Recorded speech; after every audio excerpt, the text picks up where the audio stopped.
Have you ever looked at the financial markets and just thought, man, this is chaos? It surges one day, dives the next. But what if I told you there's a hidden rhythm behind it all? Today, we're going to decode that system. We're going to look under the hood at the engine that really drives the market. So the first big idea we got to get our heads around is that the market isn't just some giant casino with random outcomes. It helps to think of it more like an ocean.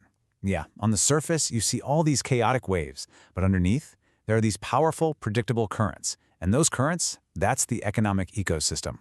Which, brings us to the million-dollar question. Is all this movement, all this volatility, is it just unpredictable noise? Or is there actually some kind of logic to the madness?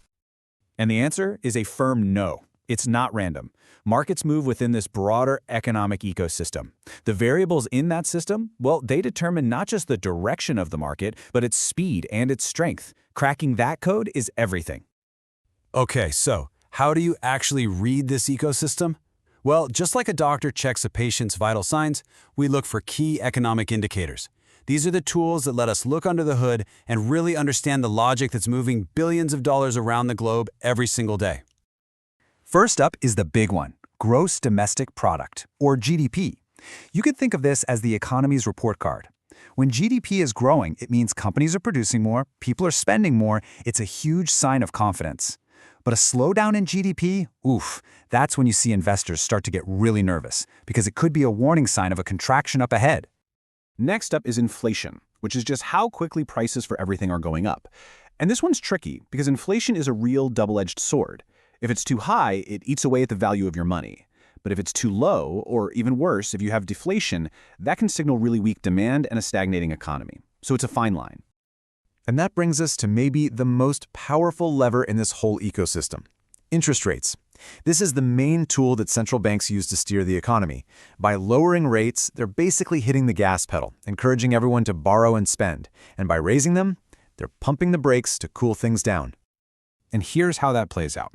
See, low rates make money cheap. That encourages investment, for sure, but it also carries the risk of creating speculative bubbles. High rates do the exact opposite. They slow down the economy and basically suck cash out of the system.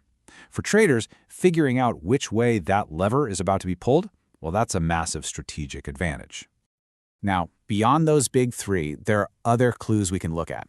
The unemployment rate is a super clear sign of how healthy the job market is. And then there's something called the PMI, or the Purchasing Managers Index. Just think of this as a survey of businesses about their future orders. It's like a sneak peek into their confidence. If they're ordering less stuff, that's a powerful signal that they're expecting a slowdown. Okay, so here's where it all comes together. These individual vital signs, GDP, inflation, interest rates, they aren't just random data points flying around. When you start to put them together, they form a predictable rhythm, a pattern that repeats itself over and over again. So, you see, understanding the individual numbers is one thing, but seeing the recurring pattern they create, that's what really matters. This powerful, predictable pattern is what we call the market cycle. And this cycle usually has 4 distinct phases. First, you've got the expansion. Think good times, growth, lots of optimism. Then you hit the peak. That's the moment of maximum confidence, right before the tide starts to turn. That's followed by the recession, which is a period of contraction where fear can really take over. And finally, you get the recovery, when the economy finds its footing and the whole cycle starts all over again. And this is the key insight. The pros know this. Being able to identify which phase of the cycle we're in, that gives them a massive competitive advantage. It's literally the difference between swimming with the current or trying to fight against it. Okay, so the theory is pretty clear. But let's be realistic for a second. How can anyone possibly apply this in the real world, with new data hitting the wires every single second? Well, the answer lies in using the right kind of modern tools.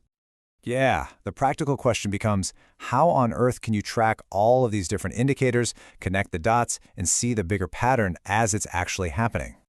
This is where modern analytical platforms are just essential. They're designed to do all that heavy lifting for you.